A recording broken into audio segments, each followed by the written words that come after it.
keemilise reaktsiooni kiirust mõjutava teguri uurimine IGCSE eksamitöö põhjal.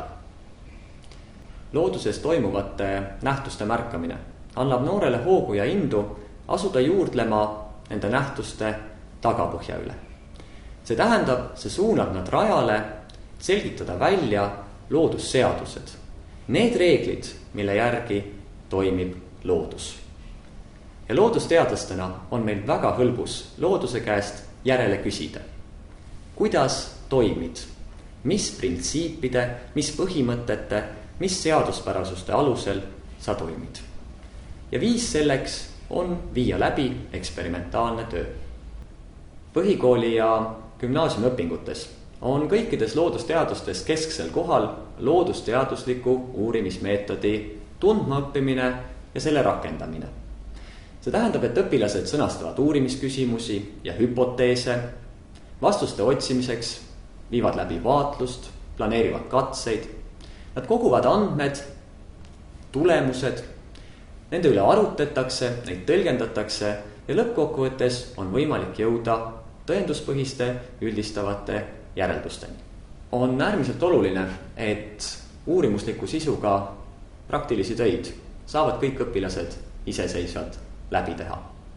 See tähendab aga seda, et õpetajatel on ülesanne õpilasteni viia huvitavad ja sisukad loodusnähtused sisend selleks, mis uurimistööd ette võtta.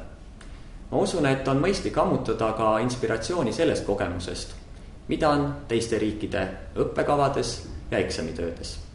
Ja nõnda tehaksegi kõnealuses töötoas läbi 2015. aasta Cambridge'i IGCSE eksami praktiline töö. Selle käigus uuritakse, kuidas mõjutab väävelhappe lahuse kontsentratsioon happe ja tahke magneesiumi vahelise reaktsiooni kiirust. On selge, et reaktsiooni kiirust vahetult mõõta, otse mõõta on äärmiselt keeruline. Ja seetõttu selles eksperimendis mõõdetaksegi aeg, mis kulub igas katses täpselt ühe ja sama pikkusega tahke magneesiumlindi täielikuks reageerimiseks erineva kontsentratsiooniga väävelhappe lahustega. Mis on selle eksperimentaalse töö võimalused?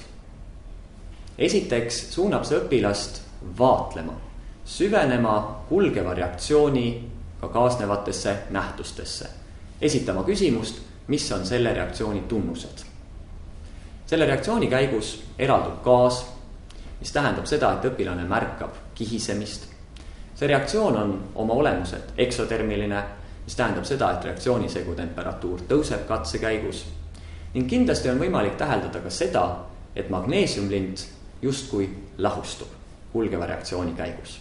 Saaduseks on magneesiumsulfaadi lahus. Hõlbus on tõestada ka seda, mis gaas reaktsiooni käigus eraldub. Selleks tuleb eralduv gaas süüdata. Vesinik süttib, kui ta on segunenud õhuhapnikuga, siis teeb seda iseloomuliku, plopsatava, kiunatava heliga. Kirjeldatud töö alusel on hea analüüsida praktilise eksperimentaalse töö disainimise küsimuste üle. Mis on selles eksperimendis sõltumatu muutuja ja mis on sõltuv muutuja? Mis on need tegurid, mis tuleb hoida jäävana? Ja muidugi stimuleerib see õpilast esitama järgmisi küsimusi, otsima neile vastuseid. Kuidas muutuks reaktsioonisegu temperatuur sellisel juhul, kui 4 cm pikkuse magneesiumlindi asemel kasutataks 2 cm pikkust linti?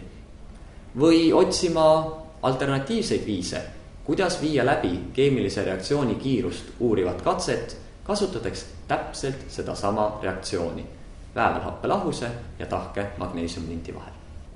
Ühtlasi toetavad sellelaadsed tööd ka nende uurimisoskuste kujunemist, mis on õpilasele seatud juba 7. klassi loodusõpetuse ainekavaga. Nende hulka kuuluvad uurimusliku töö, sealhulgas katse planeerimine ja läbiviimine, tulemuste kogumine, nende selgitamine, järelduste tegemine, aga miks mitte ka tulemuste ennustamine. Soovin teile kõigile jõudu, et ammutada inspiratsiooni väga erinevate riikide ja maade õppekavadest ning eksamitöödest. Ikka selle sihiga, et mitmekesistada seda loodusainete õpet, mida meie õpilased igapäevaselt läbivad.